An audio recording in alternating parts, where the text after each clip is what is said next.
The number one reason why we're not productive. And you'd be surprised, it's not procrastination.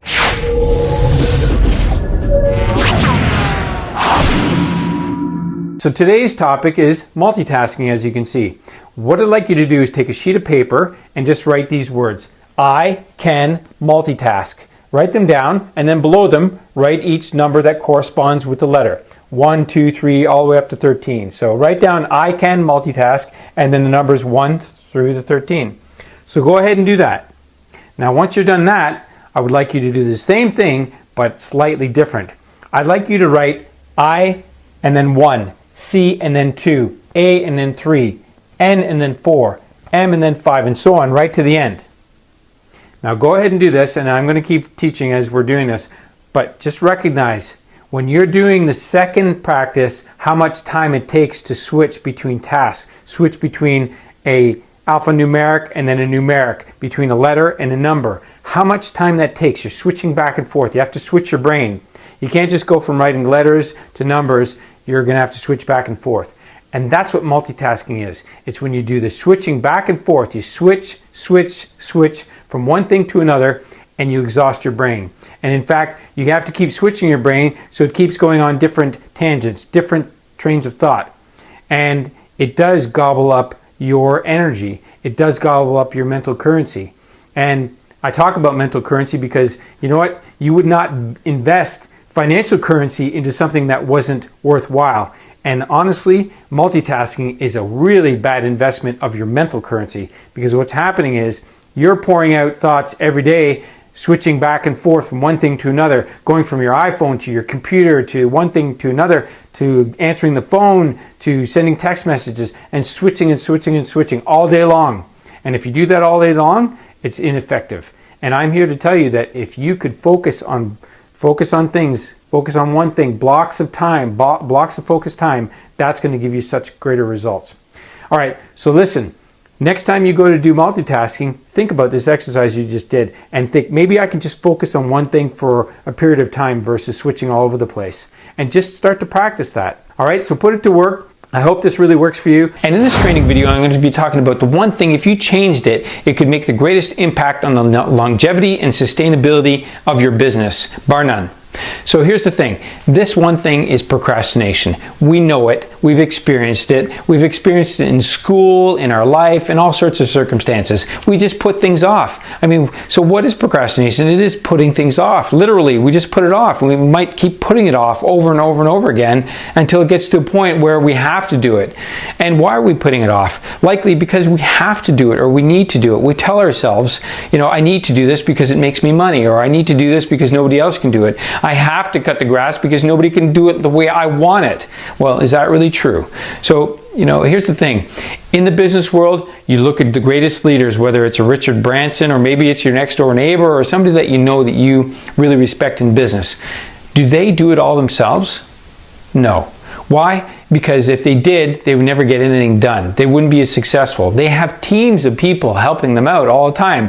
And they're not procrastinating on things. They delegate. That's it. Do what you do best and delegate the rest. That's what I recommend. Have this affirmation. I do what I do best and delegate the rest. All right. So we talked about what is it, why do we do it, and here's how to overcome it. You're going to think this is totally counterintuitive, and it is. But here's the thing. There's a book that I've studied, and there's more studies on it, but the book is called Procrastinate on Purpose, and I'm going to suggest you procrastinate on purpose. The author's name is Rory Vaden. It's a great book, and here's how it works. You make your list of things to do. I'm sure you have a list of things to do. You have your tasks, your high priority tasks, things that you're going to do throughout your day. So you make them. And it's very likely that a lot of us do the easiest things first, just to get going, just to get started. And maybe that's your practice, and maybe that works. But what I'm going to suggest is take those easy things and procrastinate them on purpose. Put them to a later time in the day, the week, the month. Put them off. Yes, procrastinate on purpose. Procrastinate the lowest priority things and focus on the high priority things. By sheer fact, the high priority tasks, the high value things that are going to create the greatest impact, influence, and income for you are going to come to the surface. Procrastinate on purpose. Now, if you feel it's motivational to get started with some easy things, pick one thing, get it done, and then get started on the high priority things. If you find that the high priority tasks are not getting done, it's likely because you're misaligned. It's because you're doing things you don't like to do. You know, you've probably heard this before. Picking the phone up feels like a brick. It feels really heavy. Well, if picking it up feels really heavy, you either train your mind to find a way that you're doing it, that it's a game or that it's fun, or you just stop doing it altogether and you get somebody else to do it. You know, frankly, there are people that will do sales calls all day long for $10 an hour. If that's what you need, find somebody. Design what you're looking for in terms of the person, the characteristics, the qualities, and then delegate it. Get it off your plate. If you don't, you'll be stuck with that for God knows, maybe a decade or more, until you finally realize that, you know, you shouldn't be doing that. There is something inside of you, a seed was planted inside of you. It's your true aim in life, your true value, your true worth. That's what you should be doing on a consistent basis. Everything else, delegate it. What is distraction?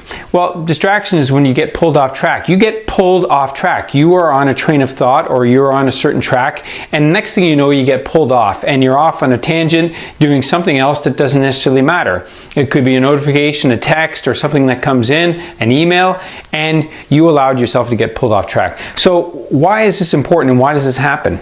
Well, it's important because when you are focused, you get more things done and you know you're more successful. It's like an Olympic athlete. If they aren't focused, they stand a chance of not even winning or even finishing. So they got to be super focused. And I'm going to suggest that you be focused too. So the other reason why this is important is because distraction isn't what you think. Distraction is there because we are allowing ourselves to look at something else and take our attention away. And we allow it. We don't just, you know, somebody doesn't just put a gun to our head and make us do something. We are allowing it. And the reason why we allow it, based on my research, is because of boredom. So here's what's happening. Our skill set is way up here and the challenge is down here. So you are not aligned with challenge and skill set. So here's the thing, if you could get your skill set aligned with the challenge, or if the challenge is a little more difficult and you have to step up your game in order to match the challenge, even better. Then you won't get distracted because it's going to be a challenge. You're going to be focused. You know what it's like when you've ever played a sport or even a video game or something like that where the challenge is just bigger than you and you're trying to overcome it. It's like solving a problem and you really want to work through it. So that's the primary reason that we get distracted, is because of boredom. And here's how you can overcome it. The number one distraction today is electronics. We all know it. We have these smartphones, you know, and we're using them all the time. They're ringing in our ears, there's bells going off, there's notifications of all kinds, and it's just a huge distraction. And not only that, you might have a phone in your desk or even a fax machine and things are ringing and buzzing and, you know, it's just pulling you away from what you're doing. So my recommendation on how to overcome distraction, especially with this, with your smartphone, is to do this. Take all of your notification bearing apps and so on, your email and your messenger and whatever you get all sorts of notifications on, take all of those and turn off all notifications. Turn off all signs that are going to distract you, whether it pops up on the screen or makes a sound. Turn it all off. If you're concerned about doing that, then maybe you leave your ringer on for your phone and your text messaging. Maybe that's it. But everything else can be turned off. You don't need these things distracting you all the time. They're just pulling you off track and you're allowing it again. So do that. Not only that, take all of those and put them in a folder. You know what I mean, right? If you have email down at the bottom or something like that, and you know an email comes in, it makes a sound, it tells you it's there, and then the number changes. You know, 120, you know, 1. You have 120 emails in there, and the red dot shows up, and it's alerting you, and it's drawing you in, trying to get you to look at it. So my recommendation is take your email, take your messenger, take every single app that you have that has notifications on it, put it in a folder. So if it's in one folder, you get to go in the folder when you want to check it, not when it's telling you to check it. All right, so that's the way you can solve it with your smartphone. I suggest that you do this now. I've done it and it works like a charm. And not only that, I go and look at things when I want to. I schedule times when I'm going to look at things and when I'm going to respond to things. And if it's urgent, like I said, it's either a phone call or a text, and you decide if you're going to take the phone call or a text. In fact, my other recommendation with your phone is to leave a message on your phone indicating to people that you are available and that you will respond to calls or respond to their messages at certain times of the day. And if it's urgent, send you a text message. So it's very clear. The phone rings, it goes to voicemail, they know exactly what to expect.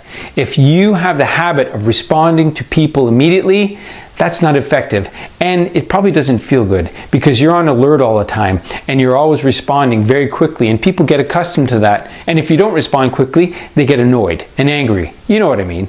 So you want to have your focus, you don't want to be distracted anymore, and you want to continuously be addressing what's important in your life and your focus, and not letting yourself get pulled all over the place like we talked about with multitasking. If you haven't watched the multitasking video, go back and watch it because you're going to want to learn it. It leads right into this video about distraction and the things that you can do to implement and change your life so that you get the most focus, have the most impact, the most influence, and make the most income, because I'm sure that's what you're looking for. Great. Now put this to work. Do it now. Do something about this. Start turning off notifications and put them all in one folder so that you can look in on them when you want to, not when you think that it's an urgent matter and letting you pull you off track, because it may not be urgent. If it was, they'd call you or text you. All right, so establish a rhythm for doing this.